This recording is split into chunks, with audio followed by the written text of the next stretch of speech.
सभी दोस्तों को नमस्कार। स्वागत करता हूं आपका अपने इस चैनल गॉड ऑनलाइन क्लासेस में। दोस्तों, जैसा कि हम देख पा रहे हैं, उत्तराखंड लोक सेवा आयोग के अंतर्गत उत्तराखंड पीसीएस और उत्तराखंड अधीनस्थ सेवा चयन आयोग के अंतर्गत उत्तराखंड पुलिस सब इंस्पेक्टर और कांस्टेबल भर्ती, साथ ही साथ पटवारी, लेखपाल आदि की भर्ती परीक्षाओं की तैयारी हम लोग कर रहे हैं।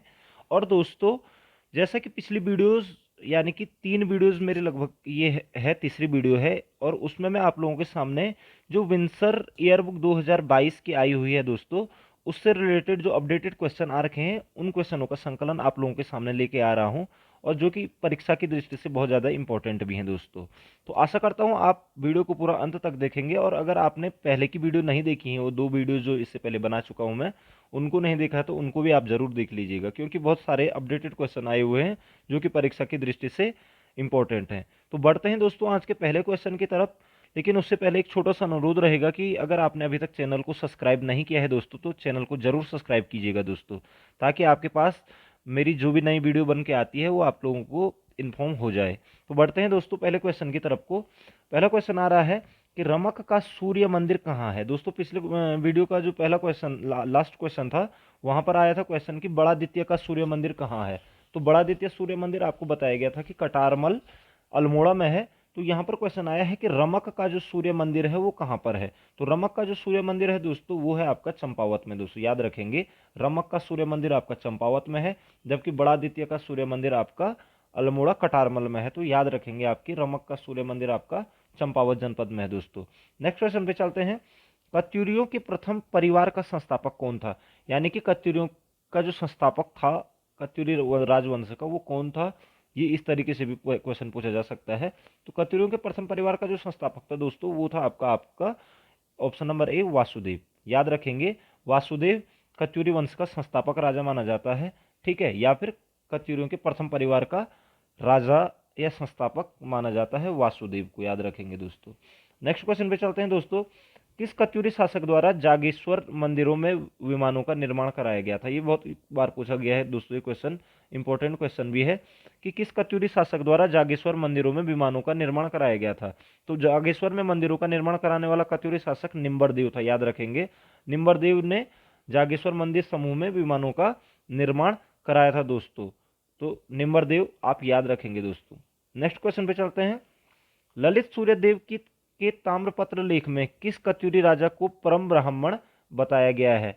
तो ललित सूर्यदेव के ताम्रपत्र लेख हैं दोस्तों, और वो है आपका, वो मिले हैं आपके पांडुकेश्वर से। ठीक है ना। तो उसमें किस राजा को, किस कत्यूरी राजा को परम ब्राह्मण की उपाधि दी गई है। तो परम ब्राह्मण की उपाधि ललित सूर्यदेव के ताम्रपत्रों में इष्टगण को दी गई है दोस्तों। याद रखेंगे, इष्टगण भी एक राजा थे। ठीक है, तो इष्टगण को परम ब्राह्मण बताया गया है ललित सूर्यदेव के ताम्रपत्र लेखों में दोस्तों। ठीक है, नेक्स्ट क्वेश्चन पे चलते हैं। ललित सूर्यदेव द्वारा 21वें एवं 22वें वर्ष किस मंदिर में 2 ताम्रपत्र लेख उत्कीर्ण कराए गए। ठीक है दोस्तों। तो जो ताम्रपत्र अभिलेख ललित सूर्यदेव द्वारा उत्कीर्ण कराए गए, वो कराए गए, इससे पहले वाले क्वेश्चन में बता चुका हूं मैं आप लोगों को, वो कराए गए आपके पांडुकेश्वर में। याद रखेंगे, और पांडुकेश्वर आपका कहाँ है, चमोली जनपद में है दोस्तों। याद रखेंगे, चमोली जनपद में पांडुकेश्वर मंदिर है, जहां पर ललित सूर्यदेव के ताम्रपत्र अभिलेख उत्कीर्ण करवाए थे दोस्तों। ठीक है, नेक्स्ट क्वेश्चन पे चलते हैं। एटकिंसन ने किस शिलालेख की कुछ अंशों का अंग्रेजी में अनुवाद कराया था। तो कौन से शिलालेख का अंग्रेजी में अनुवाद एटकिंसन ने करवाया था। तो वो कराया था दोस्तों ऑप्शन नंबर ए बागेश्वर शिलालेख का। बागेश्वर शिलालेख का अंग्रेजी में अनुवाद कराया गया था एटकिंसन के द्वारा दोस्तों। नेक्स्ट क्वेश्चन पे चलते हैं। बैजनाथ को राजधानी बनाकर शासन करने वाला कत्यूरी राजा कौन था। तो दोस्तों आपको पता होना चाहिए कि कत्यूरियों की जो प्रारंभिक राजधानी थी वो कार्तिकेयपुर में थी, चमोली में। ठीक है, और उसके बाद उन्होंने अपनी राजधानी परिवर्तन की और अपनी राजधानी बैजनाथ ले गए। तो बैजनाथ को राजधानी किसने बनाया, ये क्वेश्चन आ रहा है। तो वो बैजनाथ को राजधानी बनाया था नरसिंह देव ने दोस्तों। याद रखेंगे, option number B, Narsingh Dev द्वारा राजधानी को बैजनाथ ले जाया गया, या फिर बैजनाथ में राजधानी बनाई गई, जो कि बागेश्वर जनपद में है दोस्तों। ठीक है, नेक्स्ट क्वेश्चन पे चलते हैं। असंति देव वंश किस क्षेत्र से संबंधित है। तो असंति देव वंश जो था दोस्तों, वो कत्यूरियों की ही एक शाखा थी। तो असंति देव वंश आपका जो संबंधित क्षेत्र है उसका वो है पाली पछाऊ। ठीक है, और पाली पछाऊ जो क्षेत्र है दोस्तों, ये अल्मोड़ा का हिस्सा है दोस्तों, अल्मोड़ा का एक क्षेत्र है। ठीक है, पाली पछाऊ क्षेत्र, और यहाँ पर असंति देव वंश ने राज किया था दोस्तों पाली पछाऊ क्षेत्र में। ठीक है दोस्तों, नेक्स्ट क्वेश्चन पे चलते हैं। रणचूलाहाट यानी कि कोट ब्राह्मणी किसकी राजधानी थी? तो रणचूलाहाट कत्यूरियों की राजधानी रही है दोस्तों। कोट ब्राह्मणी का मंदिर वहां पर बनाया गया था, तो आंसर हो जाएगा कत्यूरियों का। रणचूलाहाट आपकी किसकी राजधानी थी? तो कत्यूरियों की राजधानी थी। रणचूलाहाट कोट ब्राह्मणी का ही नाम है दोस्तों, याद रखेंगे। और कोट ब्राह्मणी मंदिर कहाँ है? तो आप कहेंगे बागेश्वर जनपद में, बागेश्वर में। ठीक है दोस्तों, याद रखेंगे। ठीक है, नेक्स्ट क्वेश्चन पे चलते हैं। घुनसेरा ताम्रपत्र अभिलेख अस्कोट के किस रजवार राजा का है? तो घुनसेरा जो ताम्रपत्र अभिलेख है, देखो पांडुकेश्वर ताम्रपत्र तो नरसिंह आपका यहाँ पर कत्यूरी राजा से संबंधित था। ठीक है ना। और घुनसेरा ताम्रपत्र अभिलेख है जो, वो है आपका ऑप्शन नंबर ए भारतीपाल से दोस्तों, याद रखेंगे। और जो कि रजवार एक राजा थे, रजवार राजवंश था जो। ठीक है, तो उसके राजा भारतीपाल थे, उन्होंने घुनसेरा ताम्रपत्र अभिलेख उत्कीर्ण कराया था, जो कि अस्कोट पिथौरागढ़ में है दोस्तों। नेक्स्ट क्वेश्चन पे चलते हैं दोस्तों। किस शासक द्वारा पिथौरागढ़ में लंदन फोर्ट नामक किला स्थापित कराया गया है? तो लंदन फोर्ट कहाँ पर है? आप कहेंगे पिथौरागढ़ में है। और किस राजा द्वारा कराया गया स्थापित? ये कराया गया था आपका प्रीतम देव के द्वारा दोस्तों, याद रखेंगे।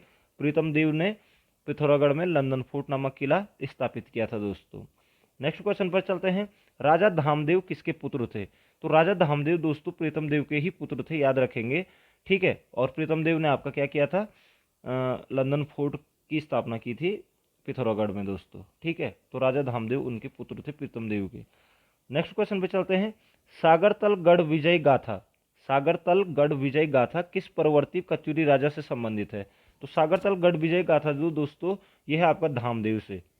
ठीक है, सागरतल गढ़ विजय गाथा किससे संबंधित है? तो धामदेव से है। और धामदेव आपके किसके पुत्र थे? प्रीतम देव के पुत्र थे। और प्रीतम देव ने लंदन फोर्ट किला बनाया था पिथौरागढ़ में दोस्तों, याद रखेंगे। नेक्स्ट क्वेश्चन पे चलते हैं दोस्तों। कत्यूरी शासनकाल में गोलमिक क्या थे? बहुत इंपॉर्टेंट क्वेश्चन है दोस्तों ये भी। गोलमिक, तो गोलमिक आपका कहा जाता था पैदल सैनिकों को, जो पैदल सैनिक थे उनको गोलमिक कहा जाता था कत्यूरी शासनकाल में दोस्तों। तो इसको भी अपने माइंड में रखेंगे आप कि गोलमिक पैदल सैनिक हुआ करते थे। नेक्स्ट क्वेश्चन है। चंद्रवंश का संस्थापक सोमचंद को किसने बताया था? दोस्तों काफी विद्वानों में विभेद था कि मतलब चंद्रवंश का जो संस्थापक था वो कौन था। तो अधिकतर लोगों का, अधिकतर विद्वानों का ये मानना है कि जो चंद्रवंश का जो संस्थापक था वो सोमचंद था। ठीक है, और माना भी सही जाता है। तो सोमचंद को किसने बताया था कि ये संस्थापक थे चंद्रवंश के? तो ये बताया गया था दोस्तों एटकिंसन के द्वारा भी बताया गया था और बद्रीदत्त पांडे के द्वारा भी बताया गया था। तो ऑप्शन नंबर ए और बी यानी कि सी इसका एग्जैक्ट आंसर हो जाएगा कि चंद्रवंश का संस्थापक सोमचंद को किसने बताया था? तो आप कहेंगे एटकिंसन ने और बद्रीदत्त पांडे ने बताया था। काफी सारे विद्वान थोहरचंद को भी मानते हैं, लेकिन बाद में ये पुष्टि हुई कि थोहरचंद 23वें नंबर का राजा थे दोस्तों। तो थोहरचंद का नाम नहीं आएगा, कि सोमचंद आपका चंद्रवंश का संस्थापक माने जाएंगे दोस्तों। नेक्स्ट क्वेश्चन पर चलते हैं। Report on Kumaon and Garhwal नामक पुस्तक किसने लिखी थी? बहुत इंपॉर्टेंट है कि report on Kumaon and Garhwal नामक जो पुस्तक लिखी थी वो लिखी थी दोस्तों आपका डब्ल्यू फ्रेजर ने, फ्रेजर महोदय ने report on Kumaon and Garhwal नामक पुस्तक लिखी थी दोस्तों। तो डब्ल्यू फ्रेजर का नाम आप याद रखेंगे। नेक्स्ट क्वेश्चन है। थोहरचंद चंद्रवंश का कौन सा राजा था? तो अभी क्वेश्चन अब क्लियर हो चुका है आपका कि थोहरचंद आपका 23वां राजा था। ठीक है, कई किताबों में थोहरचंद को संस्थापक भी माना गया है, लेकिन आप ये मान लीजिए कि 23वां राजा था थोहरचंद, और सोमचंद आपका चंद्रवंश का संस्थापक राजा था दोस्तों। ठीक है, नेक्स्ट क्वेश्चन पे चलते हैं। कालू तड़ागी किस चंद शासक का सेनापति था? तो कालू तड़ागी जो था दोस्तों, वो था आपका सोमचंद का सेनापति, याद रखेंगे। सोमचंद का ही सेनापति था कालू तड़ागी दोस्तों। नेक्स्ट क्वेश्चन पर चलते हैं। चौथानी ब्राह्मणों की नियुक्ति करने वाला चंद शासक कौन था? तो चौथानी ब्राह्मण क्या थे? 4 जो ब्राह्मण थे दोस्तों, ब्राह्मण कास्ट थी। ठीक है, उनका एक दल बनाया गया था। ठीक है, उन्हें ही चौथानी ब्राह्मण कहा जाता था। 4 प्रकार के ब्राह्मणों का एक दल बना करके जो नियुक्ति की गई थी उसे चौथानी ब्राह्मण कहा जाता था। और ये किया गया था आपका सोमचंद के द्वारा, यानी कि चौथानी ब्राह्मणों की नियुक्ति किसने की थी? वो भी सोमचंद ने की थी, जो संस्थापक राजा कहलाता है। ठीक है, तो चौथानी ब्राह्मण सोमचंद से संबंधित है दोस्तों। नेक्स्ट क्वेश्चन पे चलते हैं। सोमचंद के समय डोटी का मल राजा कौन था? तो डोटी से डोटियाल बना है दोस्तों, और डोटियाल होते हैं आपके नेपाल के। तो डोटी आपका नाम था नेपाल का। ठीक है, उस समय चंद शासन में नेपाल को डोटी कहा जाता था। ठीक है, तो यानी कि सोमचंद के समय में नेपाल का मल्ल राजा कौन था, वहां पर मल्ल राजवंश था। तो सोमचंद के समय जो था वो था जयदेव मल्ल, याद रखेंगे, जयदेव मल्ल सोमचंद के समय डोटी का मल्ल राजा हुआ करता था दोस्तों। ठीक है, जयदेव मल्ल। नेक्स्ट क्वेश्चन पे चलते हैं। कुमाऊं में पंचायती सरकार की नींव किसने डाली थी? तो दोस्तों कई बार क्वेश्चन ये भी आ जाता है कि सर्वप्रथम कुमाऊं में किस राजवंश के द्वारा मतलब पंचायती त्रिस्तरीय पंचायत, या आप ये कह सकते हैं कि पंचायती व्यवस्था किसने लागू की थी? तो वो की थी आपके चंद शासकों ने। अभी पूछा चंद शासकों में भी किसने की थी, तो वो की थी आपका पहले राजा सोमचंद ने, याद रखेंगे दोस्तों। पंचायती सरकार की नींव डालने वाला राजा भी चंद शासक कौन था? सोमचंद था दोस्तों, याद रखेंगे। नेक्स्ट क्वेश्चन पे चलते हैं दोस्तों। पटरंग प्रथा प्रचलन किसने किया था? पटरंग प्रथा का प्रचलन किसने किया था? तो दोस्तों पटरंग प्रथा क्या थी? पटरंग प्रथा झूठ बोलने वाली एक प्रथा थी। ठीक है, झूठ बोलने वाली क्या थी? प्रथा थी। ठीक है, और जिसको का प्रचलन किसने किया गया था? वो किया था इंद्रचंद ने, याद रखेंगे। इंद्रचंद द्वारा पटरंग प्रथा का प्रचलन किया गया था चंद राजवंश में। ठीक है दोस्तों, अगर आपको चंद वंश के बारे में ज़्यादा जानकारी प्राप्त करनी है तो दोस्तों उसमें मैंने पूरा वीडियो बना रखा है, चंद राजवंश, कुमाऊं का चंद राजवंश। ठीक है, तो वहां पर आप इसके बारे में पूरी जानकारी प्राप्त कर सकते हैं। नेक्स्ट क्वेश्चन पे चलते हैं दोस्तों। वीणाचंद की मृत्यु के बाद कुमाऊं में किस जनजाति का अधिकार हो गया था? तो वीणाचंद की मृत्यु हुई थी तो उस समय उसके बाद थोड़ा सा डिस्टर्बेंस हो गया था चंद राजवंश, और उस समय यहाँ पर अधिकार हो गया था खस जनजाति का दोस्तों, याद रखेंगे। वीणाचंद की मृत्यु के बाद कुमाऊं पर खस जनजाति का अधिकार हो गया था दोस्तों। नेक्स्ट क्वेश्चन पे चलते हैं। नेपाल के शासक अशोकचल के समय चंद शासक कौन था? तो नेपाल के शासक अशोकचल, जिसका कि वर्णन गोपेश्वर त्रिशूल लेख में भी मिलता है। ठीक है, तो अशोकचल के समय चंद शासक कौन था? तो उस समय था आपका नानकी चंद दोस्तों, याद रखेंगे। नेपाल के शासक अशोकचल के समय यहाँ पर चंद शासक कौन था? नानकी चंद था दोस्तों, याद रखेंगे। नेक्स्ट क्वेश्चन पे चलते हैं। मोहम्मद बिन तुगलक के कराचिल अभियान के समय चंद राजा कौन था? कराचिल अभियान दोस्तों 1337 ईस्वी में मोहम्मद बिन तुगलक द्वारा किया गया था, और ये कुमाऊं पर ही ये अधिकार किया गया था, क्योंकि चीन तिब्बत वाला जो पोर्शन है इनसे बचने के लिए यहाँ पर कराचिल अभियान किया था मोहम्मद बिन तुगलक ने। ठीक है, तो मोहम्मद बिन तुगलक के कराचिल अभियान के समय जो चंद राजा था वो था आपका धर्मचंद दोस्तों, याद रखेंगे, धर्मचंद। तो दोस्तों आशा करता हूं कि आपको क्वेश्चन समझ आ गए होंगे। इसी प्रकार के प्रश्नों को अगली वीडियो में मैं आप लोगों के सामने लेके के आऊँगा। अगर आपने चैनल को सब्सक्राइब नहीं किया है तो दोस्तों चैनल को जरूर सब्सक्राइब कीजिएगा, और अपनी समस्या को मेरे साथ जरूर शेयर कीजिएगा कमेंट के द्वारा। मैं आप लोगों की समस्याओं को दूर करने की पूरी कोशिश करूँगा। आपका समय शुभ रहे, आपके उज्जवल भविष्य की कामना करता हूँ। जय हिंद, जय भारत, जय उत्तराखंड। मिलते हैं अगली वीडियो में दोस्तों।